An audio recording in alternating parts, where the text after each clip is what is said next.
Okay, day 4. We're that much closer. One day closer to the new season. I think the withdrawal is beginning to, finally end. I'm beginning to understand we're in the off season. We thought maybe we'd stick with what our friend Eric Williams. We had him on the show yesterday, and you can listen to that, of course. Right up there.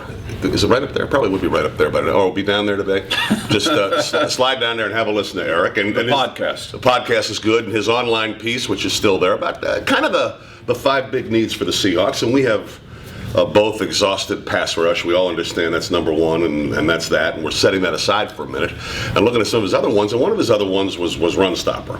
And this is an interesting one too. This is one where they use numbers more and more in football, and they become very confusing on this one. You've got the specter of Red Bryant slowing down. Mm-hmm. You've got a team that was in the top 10 in defense, number 1 in scoring, was very good against the run. Yet, second half of the year they were not. They had anomalies like allowing third and long completions. Sometimes a lot of them on the run. I saw a stat in Eric's piece right there, which says that the Seahawks second half of the year on 1st and 10, in close games, were giving up 6 yards a carry. I mean, there were issues there at the end of the day. Well, we saw it at the very end of the day with Michael Turner, who had not had a season to even speak of. I think he had 800 yards on the season, was averaging barely over 3 yards a carry, and he's running roughshod over the Seahawks in the most crucial game of the year for him, which ended up being the last game of the year. So the numbers are deceiving. They were very much a bend but don't break. They were bending big time when it came to the run in the second half of the season. You can look at some of the other running backs that had big days against them throughout the season, and you could chalk it up to, all right, Red Bryant was hurt, playing with a bad foot. Jones was in and out of the lineup. And it gets back to what we talked about. They're going to have spots on there to address, whether it's Alan Branch potentially leaving, Clemens, who's very good against the run. Right. Even with him again healthy, you still had issues with the run, like you did with the pass rush when he was healthy. So it's definitely a concern. It's definitely a need, and you'll wonder, with a new line coach, with Coach Quinn coming in, a new defensive coordinator, does he adjust anything they do?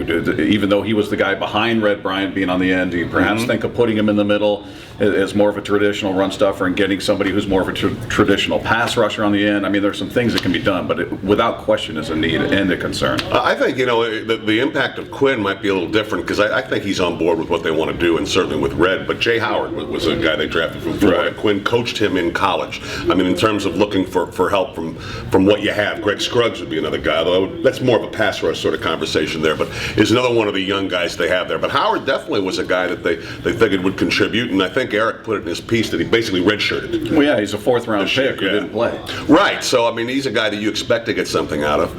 I know Jones is really an interesting one for him because of the fact that he's good at both. But boy, I thought Alan Branch was effective when he was out there, and he's a guy I'd like to see him bring back. Well, and it sounds like there might be some hesitation with a multi-year deal with him. Who knows what he's going to command on the open market, so that'll dictate a lot of his future. And Jones, for me, Jones is a real wild card because, again, he came in with injury concerns, and they proved to be true. He was a guy you couldn't count on being in there day in, day out. Maybe that brings his price tag down. You bring him back in addition to a draft pick or something along those lines. But his spot is something you need to address. Yeah. And potentially Alan Branch, again, a guy who I agree, I think is very good against the run. Not much on the pass rush end, but good against the run.